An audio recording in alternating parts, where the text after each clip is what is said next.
Précédemment, dans Au rayon manga, nous allons essayer de nous pencher sur les clichés les plus courants et de les démystifier un par un, en s'appuyant sur des œuvres précises. Ainsi, si vous êtes lecteur de manga, vous devriez avoir à l'issue de cette série de vidéos un arsenal de contre-exemples pour mettre à mal chaque poncif, et si vous faites partie des non-initiés ou des néophytes, cette tentative, qui se veut productive et ouverte, pourrait vous donner envie de pousser la porte d'une librairie spécialisée.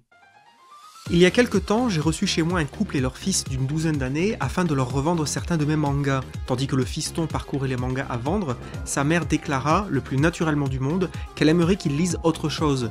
Son sous-entendu fut clair comme de l'eau de roche. Malgré le fait que son fils soit passionné de lecture, ce dont elle devrait se réjouir, pour elle, c'était décevant et insuffisant qu'il lise des mangas, et non pas quelque chose d'autre, comprendre de la vraie lecture. Je tentais alors timidement, et peut-être maladroitement, de lui indiquer que les mangas peuvent être plus riches et complexes qu'il n'y paraît, en lui montrant, par exemple, des œuvres de Jiro Taniguchi, sachant que celui-ci est susceptible de moins rebuter des parents non initiés au manga. Honnêtement, je ne pense pas avoir réussi à éveiller sa curiosité, mais cela m'a frappé de constater qu'à notre époque, des gens a priori cultivés puissent encore en être au point de voir les mangas, et certainement la BD en général, comme de la non-lecture. Les mangas, c'est quand même ça, c'est 1, une violence incroyable, et 2, 3 mots de vocabulaire, c'est...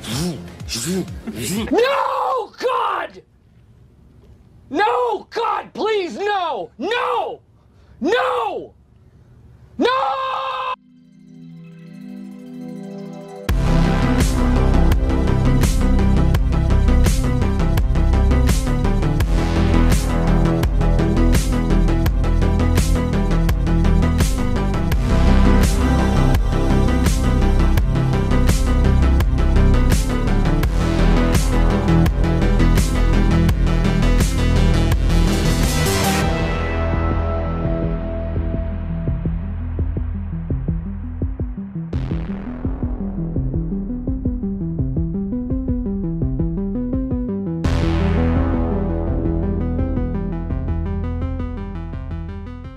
Certains semblent en effet penser que parce que l'histoire d'un manga est racontée grâce à un mélange de texte et de dessin, parce que les mangas ne sont pas une forme de prose seule, ou parce que de loin ils semblent s'adresser à un public très jeune, ils ne constituent finalement pas de la lecture à proprement parler, et que par conséquent ils ne peuvent pas être vus comme portant un quelconque message sérieux, des thèmes profonds ou des pistes de réflexion, ce qui est d'ailleurs un paradoxe amusant, puisque le fait de raconter une histoire au travers d'images est à l'origine même de l'univers des mangas. Depuis le XIIe siècle, les Japonais ont associé texte et images. Dans son foutoir merveilleux, le maître possède une pièce de musée. C'est le peintre Kusai qui, pour la première fois dans l'histoire, a dessiné des images sous le titre officiel de manga.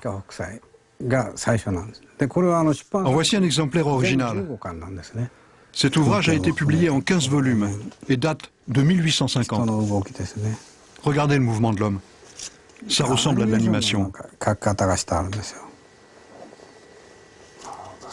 Puisque c'est la notion même de lecture qui semble poser problème, soyons très scolaires et voyons ce que le Larousse nous dit lorsque l'on s'attarde sur la définition de celle-ci. La lecture, c'est l'action de lire, de déchiffrer toute espèce de notation, de prendre connaissance d'un texte. C'est le fait de savoir lire, déchiffrer et comprendre ce qui est écrit. C'est l'analyse, l'interprétation que l'on fait d'un texte, ce qu'on en tire, ce que l'on pense qu'il signifie. Ainsi, si on est intellectuellement honnête, on ne peut pas prétendre que les mangas ne sont pas de la lecture, puisqu'ils présentent effectivement une quantité significative de textes, certes combinés à du dessin. Mais faisons-nous l'avocat du diable, car on pourrait encore reprocher à ce médium de ne pas proposer une certaine profondeur, et ainsi de représenter une lecture purement récréative, superficielle ou d'évasion. En effet, en Occident, nombre de non-initiés et parents associent encore les mangas à un public jeune, ce qui est compréhensible puisque les mangas sont arrivés en France en premier lieu par le biais des dessins animés. Toujours là, quand il faut, c'est Astro,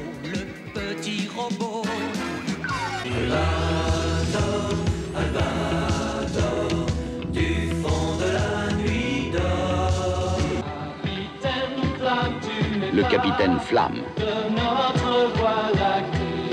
Sacré professeur Slump, tu es un farceur. Sacré professeur Slump, génie au grand cœur. Dragon Ball, la quête finale des 7 boules de cristal venues des étoiles. Olive et Tam, ils Mais aussi parce que les shonen, les mangas pour jeunes garçons, caracolent en tête des ventes. Au Japon, les mangas n'ont pas une image qui se résume à sexe et violence. Les mangas pour garçons, les shonen mangas sont les plus répandus, c'est vrai. Mais vous devez comprendre qu'il existe beaucoup d'autres genres de mangas. Les mangas pour adultes, seinen manga, les mangas pour enfants, ceux pour les filles, shoujo manga et même pour les femmes actives. Si on commence à détailler les genres, on peut aller jusqu'à l'infini. Mais c'est le marché des ados qui est le plus répandu dans le monde. C'est pour ça qu'à l'étranger, on a l'impression que seuls les mangas pour ados existent. Vous savez, même dans les rubriques financières des journaux, on donne des informations très sérieuses sous forme de manga. Au Japon, beaucoup de personnes pensent que l'association texte et dessin rend l'information beaucoup plus efficace. Il n'est alors peut-être pas si facile d'imaginer qu'il pourrait s'adresser à un public plus âgé en proposant des thèmes plus travaillés et des univers plus mûrs, étant possiblement perçu comme une mode de jeunes, quelque chose sans conséquence et sans épaisseur. Pourtant, si on se penche sur leur origine, on découvrira que cet art, non seulement ne date pas d'hier, mais qu'il n'avait à la base aucun rapport avec la jeunesse. En fait, ce qu'on appelle manga existe depuis très longtemps au Japon.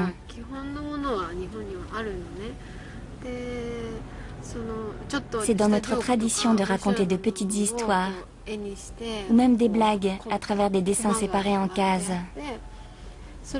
Ces impressions bon marché circulaient de famille en famille. Autant que je sache, cela a toujours existé au Japon.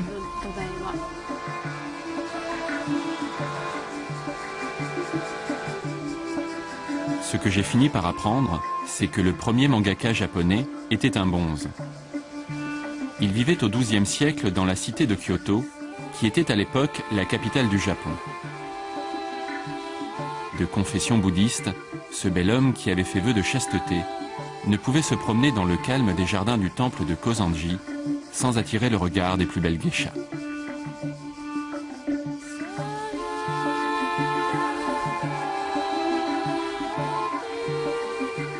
Sachant que la chair est faible, il avait choisi de se couper l'oreille gauche pour s'enlaidir.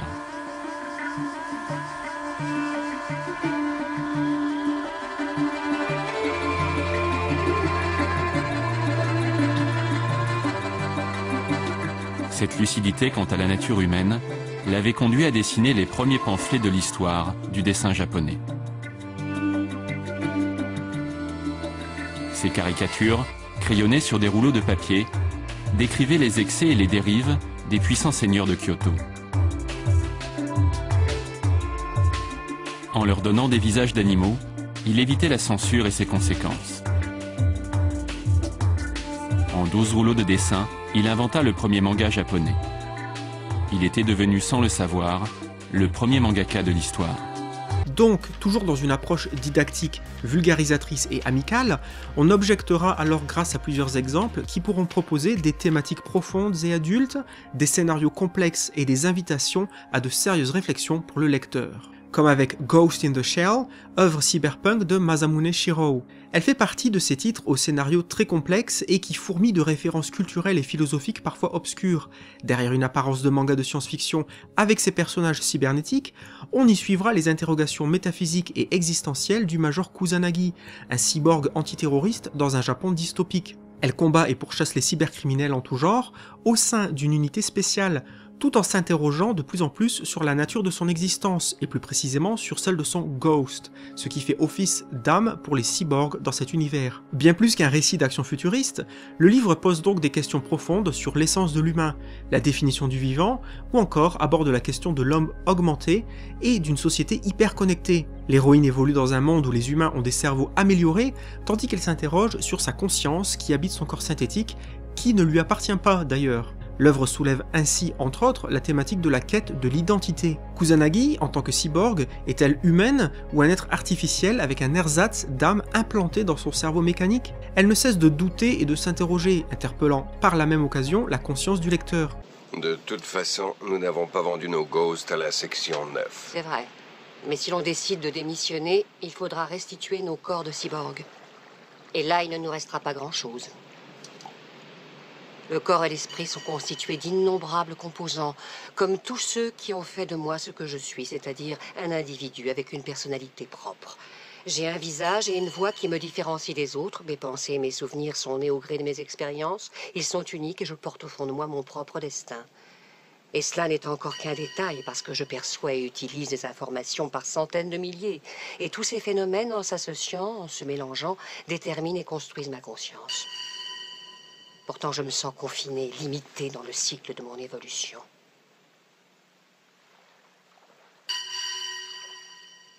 Qui plus est, on y rencontrera également une intelligence artificielle qui souhaite être reconnue en tant qu'humain, pour ainsi obtenir l'asile politique.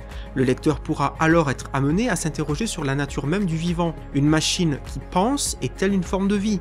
Un être humain dont le cerveau a été modifié peut-il encore être appelé humain ? Par conséquent, nous avons ici un manga loin d'être infantilisant de par ses thèmes et son approche, à tel point que sa lecture pourra en rebuter plus d'un. Passons du futur dystopique au passé très réel avec Le bateau usine, manga de Go Fujio, adapté du roman de Takiji Kobayashi.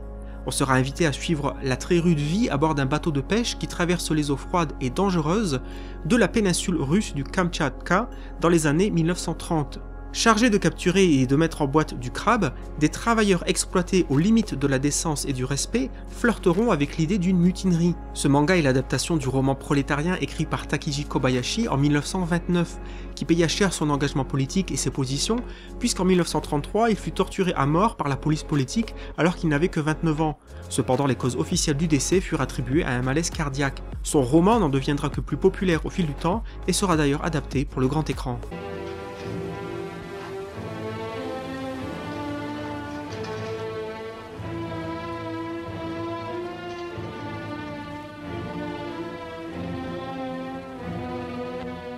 Voulant défendre les droits des travailleurs et dénoncer des conditions de travail déplorables, l'auteur voulut dépeindre leur quotidien dans les détails les plus sombres et parfois sordides.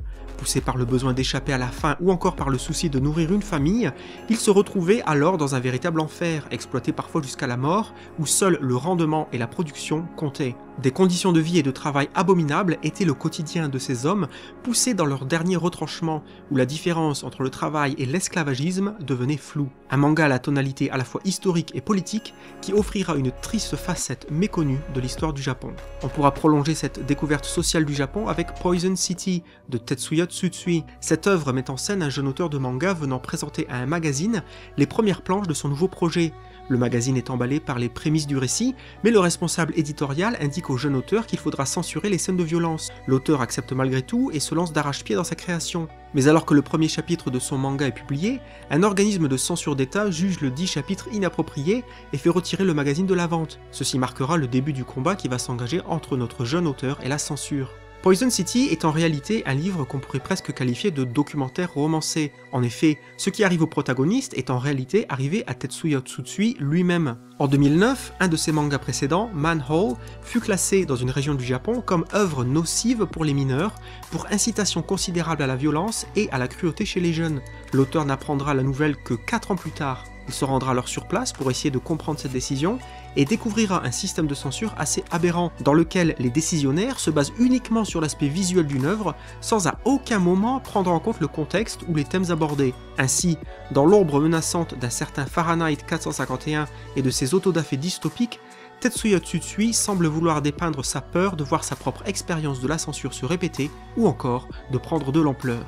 Le Chant de l'Arc-en-Ciel, manga de Inyo Asano, proposera au lecteur une œuvre sombre et complexe à ne pas mettre entre des mains innocentes, cela notamment à cause de sa narration qui combine l'entrecroisement des destins des personnages et une chronologie elliptique. Tout commence alors que des papillons prolifèrent dans un quartier, tandis que les enfants de l'école du coin s'inquiètent de rumeurs selon lesquelles un monstre se cacherait dans un tunnel non loin de leur établissement. Pour apaiser la colère de la supposée créature, ils décident de lui offrir un sacrifice humain, l'une de leurs petites camarades. Mais ce ne sont là que les premières pages de l'œuvre, qui va voir s'entrecroiser les histoires d'un personnage suicidaire, d'une enseignante au visage mystérieusement bandé, et des frères, des sœurs, des parents, des collègues, des agresseurs et des victimes, qui sont tous inextricablement liés les uns aux autres. Le récit alternera entre ce passé des plus glauques à un futur de 10 ans, où tous devront affronter ou accepter ce qu'ils ont fait ou ce dont ils ont souffert. C'est une œuvre marquante, dérangeante, énigmatique, troublante et parfois difficile à lire lorsque l'on prend conscience de ce qu'ont vécu certains personnages.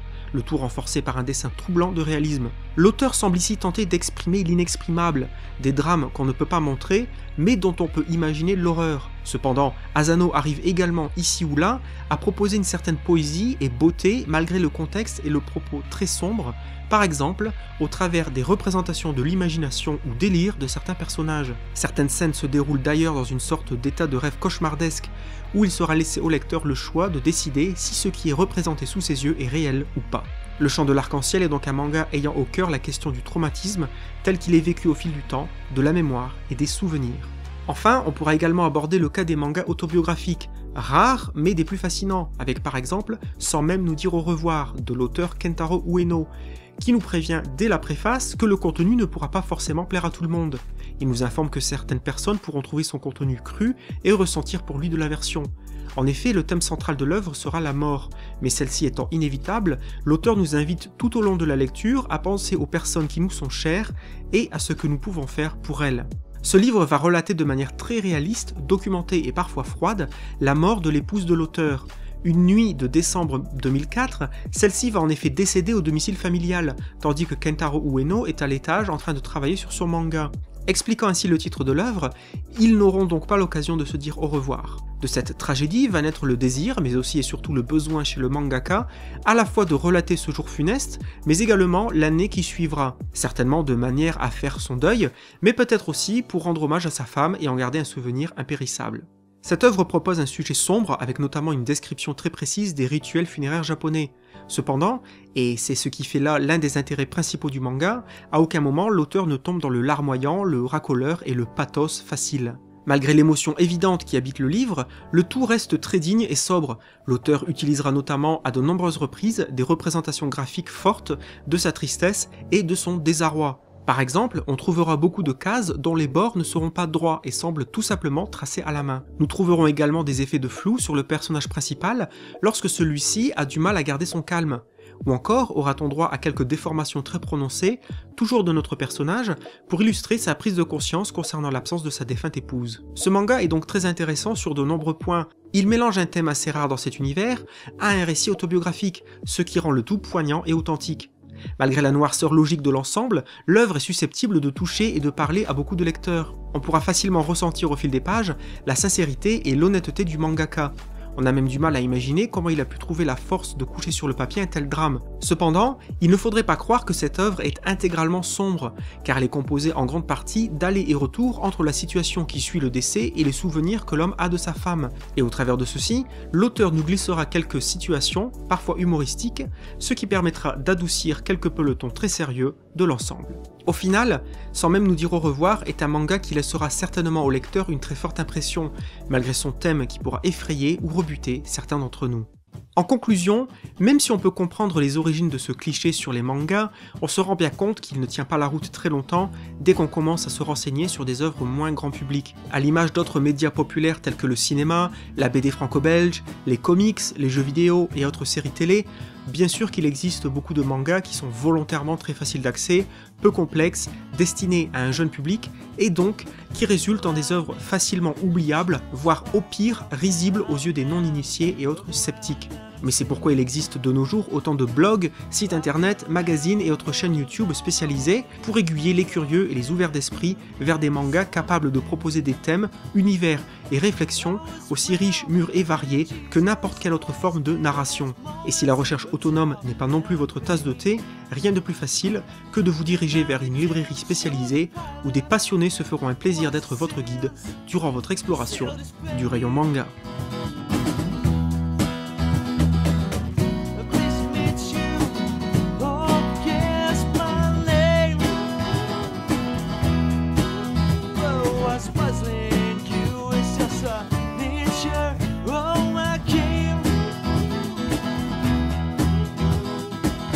What's the